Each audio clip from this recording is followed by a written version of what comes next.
The infamous magical girl genre has been long discussed and debated for its representation of women and femininity overall, and thanks to messy presentation and inconsistencies between shows, there's almost no real consensus on what the genre is trying to achieve on a cultural and thematic level. So I'm going to try and look at some of the more influential shows and give my 2 cents, but keep in mind, I'm not an avid Mahou Shojo watcher, but that shouldn't matter. Also, more importantly, I'm not trying to make sweeping statements on the genre as a whole, but rather explain what type of ideas I think was going for on a conceptual level and how I feel about them. The very first magical series from what I can tell was the 1969 manga adaptation Himitsu no Ako-chan, but that show is kind of unwatchable nowadays.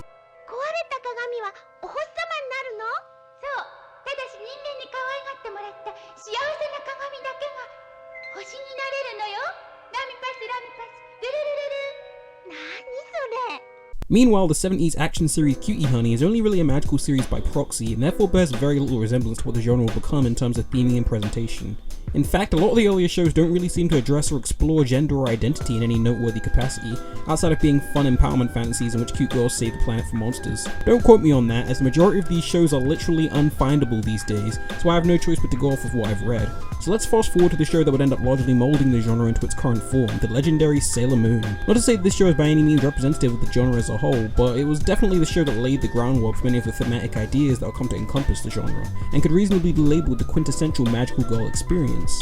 One of the most acclaimed aspects of Sailor Moons is the way that it presents a number of young girls as friends with each other, while also going out of its way to portray them all as very different, which was very removed from a lot of kids shows in the 90s, particularly in the West. The vast majority of cartoons aimed at a mass market would cast a girl for the sake of playing the role of the girl, oftentimes within the docile and submissive confines of what was expected of a girl. Then comes Sailor Moon with not only a varied but also equally valued cast of female characters, with all the strengths and flaws that can be expected. From goofy to bookish to athletic, the girls in this show are readily accepted not in spite of but because of their differences. The Sailor Senshi's personalities all range between varying levels of what could be considered traditionally feminine, but never are any of them presented as better or worse ways to be.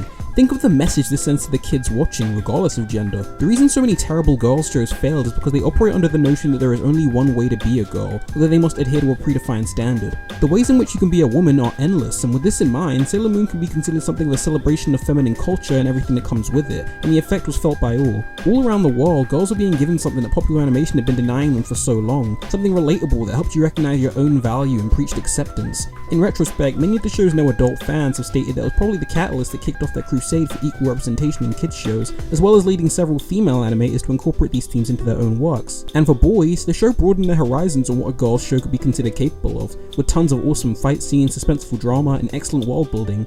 Who would have thought that something so simple could be so massively effective? Now, ever since Sailor Moon, this angle has become a pretty crucial aspect of characterization in the genre, but I think the show that implemented this theme the most skillfully was actually the 2010 smash hit My Little Pony Friendship is Magic, which for the purposes of this video is an honorary Mahou Shojo.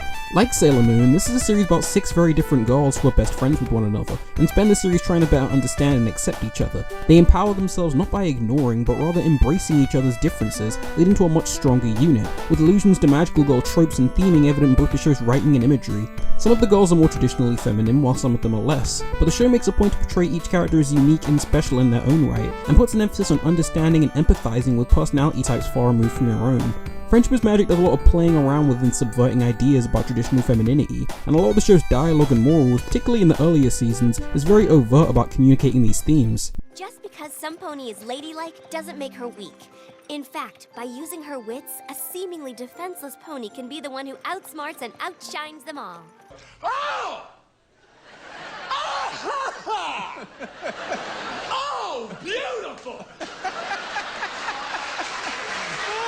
Music to my goddamn ears. Speaking of which, Sailor Moon has plenty of characters and dialogue that can act as a commentary and rebuttal against traditional gender roles, which when you think about it, it makes perfect sense. The girl part of Magical Girl is massively important, as the fact that these characters in these shows are typically early to mid-adolescent girls plays a major role in the content of most shows in the genre. This is a time when they would be experiencing a whirlwind of new emotions and relationships, as well as first coming to terms with their sexuality. You probably noticed that Yuri seems to be intrinsically tied to Mahou Shojo, and this is for much deeper reasons than just treating fans. This genre could be considered something of a countercultural backlash against pre-established social constructs, the manifestation of a young maiden's most inward repressed feelings to the outside world, which goes hand in hand with girl-on-girl love. Notice how this is a prevalent theme in other shows that explore gender identity, such as Orange is the New Black and Unreal. Coincidence? This may have been the one aspect in Sailor Moon that was a little too forward-thinking for 90s America. The romance between Sailor Neptune and Uranus was infamously censored in the 4Kids localization of Sailor Moon for young Western audiences. Now when I say censor, I mean they actually kept the majority of their romantic scenes, but simply excused it as them being cousins. Nice. What? In addition to this, the gay, effeminate Zoisite was casted and identified as a woman to prevent any sort of public outcry. These are understandable sacrifices that a show must make when so openly flying in the face of so many social customs, but I don't think these losses were nearly enough to sully all the show's breakthroughs. The themes of idealism, sexual identity, and gender roles would later be explored in much greater depth in the 1997 classic Revolutionary Girl Utena, which was almost used as an outlet for all of the ideas that the staff of Sailor Moon knew they would never get away with on a children's show, and considerable attention was given to the tropes and values of classical fairy tales in particular. Popular cartoonist and Adventure Time storyboard artist Natasha Allegri rose to popularity after conceptualizing gender-bent renditions of the show's main cast, Fiona and Cake. Now, it would have been incredibly easy to just give Finn and Jake female figures and call them girls, but the show had much bigger plans. Funnily enough, Natasha Allegri cites Sailor Moon and the works of mangaka Rumiko Takahashi as her biggest influences in terms of characterization, and the episode's writer, Rebecca Sugar, cites both Sailor Moon and Revolutionary Girl Utena as the biggest influences on her writing and theming. Let's see what she means. I think the reason I got all these guy friends and no boyfriend is because I don't really want to date any of them. I don't need to feel like I'm waiting to be noticed. I know who I am, and I'll know what I want if and when it ever comes along. Hot Daniel, everyone is on it today. I like to think that the overall mission statement of Mahou Shojo as a concept is helping young girls to empower themselves, and encouraging them to explore their identity outside of the confines of strictly enforced gender roles. How well it's actually achieved this over the years is completely up for debate, with detractors believing that a lot of contemporary magical girl shows promote a fantastical ideal which could lead to kids having a negative self-image, which leads lovingly into my next point. Another criticism of both Sailor Moon and magical girl shows as a whole is this perceived emphasis on sexualization. The girls' costumes and transformation sequences tend to highlight the girls' legs and waists, while also going out of its way to portray their curves and figures. Now, a lot of people tend to label this as unwarranted objectification of an otherwise culturally liberated cast, without looking a little deeper at what the show is trying to express. Throughout the 60s and 70s, the emergence of widespread second-wave feminism resulted in the majority of the Western world reassessing its attitude towards gender equality in the workplace, leading to the implementation of several legal and constitutional constructs that we've since maintained, particularly equal pay between genders. A lot of these early feminist movements put an emphasis on blurring the lines between men and women, to the point that any perceived differences, both socially and physically, should be rejected or ignored. This mode of thinking is pretty antithetical to many of the larger goals of Mahou Shojo. Believe it or not, men and women are different. Very different, in fact. Physiologically, of course, but also culturally speaking. These differences aren't nearly so black and white or universal as a lot of pop culture would have you believe, but there are still very real differences that shouldn't be ignored but celebrated. Being equal doesn't and never has meant being the same, and treating someone with the same level of respect as someone else does not mean ignoring the things that make us unique. This is why female Commander Shepard is not one of the best representations of women in gaming, because all they have to do is shave her head and chisel her chin and she becomes a man. Sailor Moon is not a show about blurring the lines between genders, but rather proudly defining those lines as deeply and thoroughly as possible, a philosophy much more in tune with the third wave postmodern feminism of the 21st century. The Sailor Senshi aren't just Power Rangers with fully costumes, they're girls, with all of the youth and spirit and culture and emotional depth that word implies. These characters are liberated, unapologetically so, with the sexual imagery and ideas used reminding the audience that it's okay for girls to be just as expressive and proud of their bodies as any guy would be. Another thing to keep in mind is that the show by no means ignores traditionally girly fluff in the name of high-stakes battles. For every moment that the soldiers aren't saving the planet, they're having fun, cracking jokes, dressing nice and indulging in romances, and this is an important distinction. Like I said earlier, previous girl shows didn't suck because sleepovers and fashion are inherently frivolous things, but because they were presented in a shallow and superficial way starring shallow and superficial characters. Pretending these things define the experience of being a girl is incredibly backwards thinking, but outwardly rejecting them could potentially be just as dangerous. What a show like Sailor Moon teaches us is that girliness doesn't have to be considered a negative and is deserving of respect. One of the most prominent visual concepts in magical girl shows is the infamous use of the somewhat naked looking silhouettes during transformation sequences, which to me has a much larger symbolic meaning than what is readily apparent. I mean, think of what the word means: naked, uncovered, unguarded, laid bare, honest, without labels, etc. A magical girl taps into their internal strength and virtue in this act of naked authenticity, which manifests itself externally, literally empowering them. In other words, it's a big metaphor, and one of many. Metaphors and allegories are a crucial part of Mahou Shojo DNA, and antagonists are also often peppered with symbolic weight, representing things such as commercialism, rejection, inferiority. As such, villains aren't always defeated through the typical means of excessive violence, but are rather conquered through a reaffirmation of feminist ideals. Many traits universally attributed to femininity, such as patience, compassion, and warmth, are presented positively as traits that make you stronger, as opposed to a damsel in distress. Yes, guys do tend to indulge in the girls' bodies, and it's not like merchandising companies are completely against that, but I don't see how that in any way invalidates the overall goals or thematic weight of the genre. Revolutionary girl Utena took this to the next logical level, with a metric ton of sexual imagery and metaphors being littered throughout, which greatly enhanced both the show's theming and presentation. I will say that Sailor Moon and other shows of its ilk could probably stand to feature some more diverse body types and maybe even a richer cultural palette. So for one final example of a cartoon that is currently executing all of these ideas flawlessly, let's all turn our attention to my final case study, Steven Universe, a series which exploded in popularity earlier this year. The prized creation of the aforementioned Rebecca Sugar, Steven Universe is the coming-of-age story of a boy born into a family of what are essentially magical girls, learning to master his powers and realize his destiny.